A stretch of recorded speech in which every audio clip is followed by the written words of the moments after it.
Okay, so today this session will be talking about senescence, another another or the last phase in the patterns of growth. This is the phase which is almost or slightly different from late adulthood. We have already discussed how the different developmental traits, different parameters of development are already at the diminishing phase in your late adulthood. Few of the sensory organs they started diminishing even in your early adulthood. Most of the stages, most of the body organs are having a reduced functioning in your late adulthood. Your reproductive capabilities and other body organs are showing the symptoms that okay, there is a termination of it, and they do no longer function. So there's a very slight distinction that could be made between late adulthood and senescence stage. So how we understand senescence basically is the period of lifespan which is marked by decline in body functioning which is associated with aging. Okay, so almost all of your body functioning, all of your body organ systems, they are at a diminishing phase in your senescence. This phase is generally referred to as the aging phase in the layman term. Also, we do not clearly demarcate that when and where this condition of senescence appears, but generally, when we go by the age bracket, we see after 60 or 65 years of your life, you are entering into the aging phase. Technically speaking, even in the jobs and that retirement age is generally considered to be after 65, 60 to 65. So that broader bracket is taken as your age when you start lifespan when you start aging. Okay, that period when you start aging. Therefore, this onset, when the symptoms or when the conditions appear, or what effect does it brings on your body, it varies from person to person. So that broader bracket helps to identify okay, by 60 years now the condition would deteriorate further, so therefore the care, the nurture, the help, the assistance therefore is particularly required for a person who is entering into this stage, right? So therefore that varies very greatly from person to person. Now in senescence we'll be talking segregating with respect to physical changes, sensory organs and other changes. So talking about the physical changes, firstly we see there's a very demarcating decline of your psychomotor abilities or your sensory organs, right? Although this variation is very much individualistic, very much contextual, a person, an 80 years person, 80-year aged person would be still going for a walk, going actively in playing with their grandsons, granddaughters. But on the other hand, a similar aged person would be lying on the bed, I mean, with a ventilator. So these conditions, therefore, are very much different, very much depending on how your youth has been, how your genetics has been, because you just not attribute it to your lifestyle, but also how your own body mechanism has been throughout your life. So genetics does play a very important role that has an impact. Apart from that, definitely your environment, your physical activity, your diet does play. How well your active lifestyle has been in your youth, in your adulthood, matters in your senescence. Okay. There's a loss of vision or hearing capabilities because of strong these loss of vision or hearing capabilities, as we've already talked, that because of deposition of fluids and hearing loss, we've already seen at 25 years it starts deteriorating by senescence. It is almost at a peak, right? So some people use hearing aids in their aged phase. So all of these basically bring a lot of psychological consequences over that person, as in they feel dependent, they feel they are not able to perform anything, as in do their own basic routine, or they are not given that social exposure and things like that.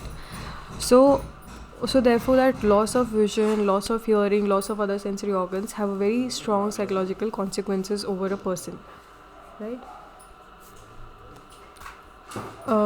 Second thing that we'll be talking about is with respect to vision capabilities.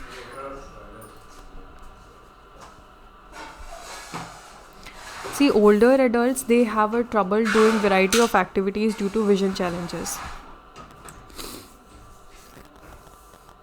Older people have trouble doing variety of activities due to vision challenges. They cannot drive, they cannot go for late night walks.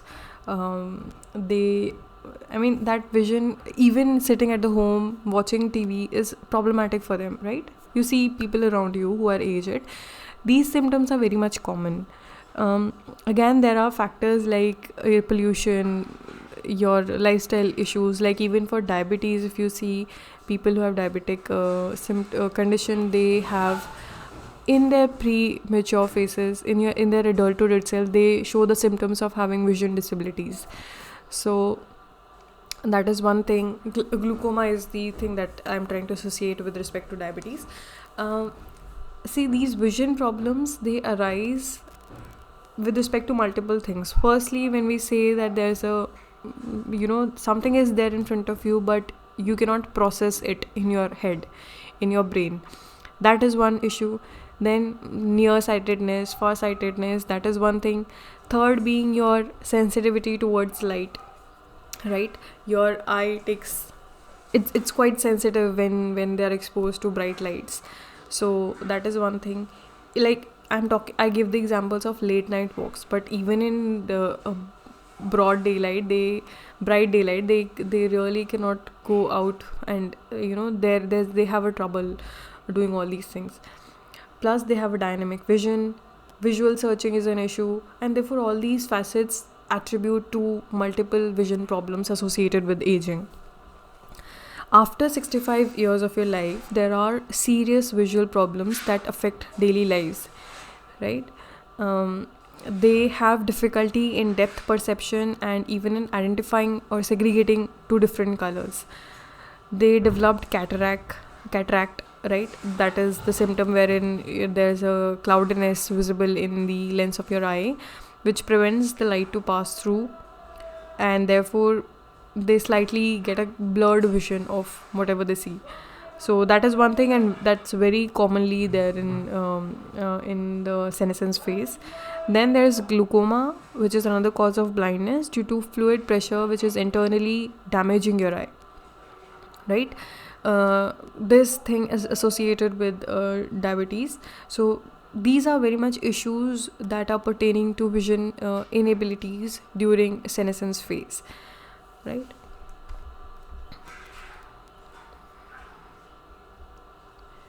Then talking about hearing issues, as we have already talked that hearing loss happens in the early adulthood phase itself. Hearing loss as in it starts diminishing.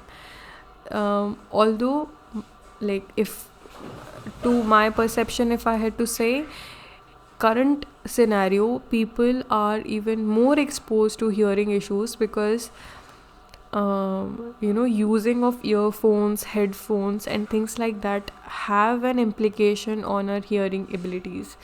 So that could be one area of research. I mean, if at all it's interesting to you, could be looked for, like how these modern equipments of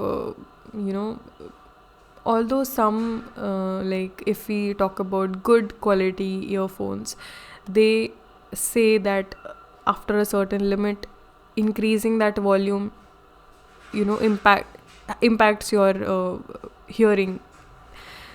So that assurance is being given by some, but I don't think that really helps. Even constantly using or using it for a longer time, using earphones for a very long time impacts on your hearing abilities, and that starts very early in your life. These days people are even using it in their adolescence phases, young children are using it, so that definitely has an impact on your hearing capabilities. So that could be one area of research if at all you want to look for. Then in 60 to 65 years of your age, sorry, there is a typo, during that phase, basically the frequency of having a hearing loss is very common. Like almost 3 people in every 10 people are having that hearing issue during that particular age. Especially they have this hearing issue with respect to very high frequency sounds. And also when you talk to a person who is having hearing issue and there is some background noise, or you are playing music, or there's some people talking in the background, that creates a buzz for them. That's a noise in the background, and they have even hearing issue with respect to that, because some people are talking in the background, they cannot focus and hear and perceive what you are saying them, right? So that is a one big challenge. Regarding taste and smell, see, with time, as I already talked, your taste buds deteriorate. So there are very fewer taste buds in your tongue.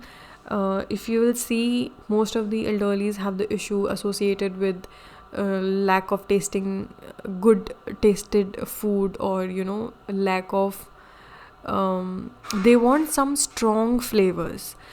If you feel, you being young person, feel that the food is tasty, and same food, I mean tasty as in it has a variety of flavors, though they're not strong, but there are flavors. If you give the same food to them, they will say that this is a very bland food. They won't feel that taste. So there, because of that limited taste buds being present on their tongue, that affects their tasting abilities. Now with respect to smell, definitely with respect to age, there are some withering effect of your olfactory lobes in your brain. But apart from that, if you are exposed to an accident situation or an injury is taking place in your brain, that if at all it is affecting your olfactory lobe, then you will be probably losing out your smell. But as you've already talked, your smell is something which declines at the at the last of all stage, right? So withering of these organs definitely are taking place in your brain, but does not really have a significant effect similar to how you see with respect to hearing and tasting abilities. Now in aging, in the aged phase, basically a person is having very sensitivity towards enhanced sensitivity towards cold or heat temperature. So they have difficulty adjusting to any slightly temperature change. If you will see, in the summers, they will be the one to feel the heat first. I mean, they will be having that adjustment issues. If you will see in cold, as in like in this climate, if you see, they will be having difficulty in adjusting to extreme cold situations. I mean, that will be severe cold for them, but not a severe cold for us, like for a younger person versus an older person. So that adjustment of their body basically reduces, right? And therefore that possess a very serious risk towards the aged person. When they cannot cope with the extreme cold, with a very severe cold, with a very severe heat, that makes it very challenging for that person's physiology. The physiological response basically reduces, and that could be that could impact severely on their organ systems. Now talking about their body strength, basically these strengths and coordinations of a person, of their body, it reduces with the age, right? Definitely we know the muscle mass reduces, your bone density reduces, but apart from that, there are neurological links associated with your coordination of organs. So that is leading to a reduced coordination and strength of your body. Because of the neurological changes, there are poor quality of response and a poor response timing also. right? So it will take them time to process the information and then response. So if you sit with a person who is almost 80 years, you talk to them, and then you see how long do they take to respond to a very common talk that we are doing, like a very basic talk that we are doing. So it will take them time to process the information and then respond to it accordingly. Also, their reflexes are very much slowed down. Plus, as we have already discussed, there is a limited oxygen supply to different body organs. Therefore, their kidney responses, kidney functioning, and the functioning of other body organs is sometimes beyond the control of them. So, loss of bladder control or any other body organs, they lose that control over the body organs. Plus, they take a longer time to assess a given situation and then respond to it, or say make decisions according to it. So, I mean, their neurological changes are affecting their decision making skill. They are being more indecisive. They take time to respond to it, right? So, things like that happen. Slowed information process impacts on their slower reaction. Therefore, it also implies that they have poor, like as I was talking, their coordination, their poor motor skills, their involvement of fine motor or gross motor, they are very poorly coordinated altogether, right? Apart from that, there are other changes. If we talk about the skin, that becomes more paler, they lose their elasticity, right? In terms of your muscle mass, there's subcutaneous fat, then your muscle itself, all of these things disappear. You are able to see the proper skeletal body of a person because their skin totally is inelastic now, and the muscles are totally loosened up. So the bones are quite clearly visible in that phase. In your face, you see the wrinkles. In fact, all over your body, your skin shows a more wrinkly pattern. Then your hair becomes thinner, it turns white, talking about the Indian population. Apart from that, if we say the hair density loosened out, in some cases because of lack of multiple deficiencies, nutritional deficiencies, I mean that density of hair or hair quality becomes weak. Body size thins down. Now you are also able to see that person is becoming more loopy, and their shoulders are being bent. There is a hump which is observable at the back of their neck because of bending of the body.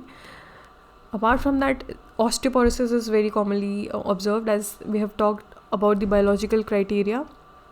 So that biological criteria wherein we are talking about the skeletal maturity, osteoporosis was one thing, right? So depending on that, we are able to identify whether a person is what could be the probable bone age of a person, right? So that is one thing.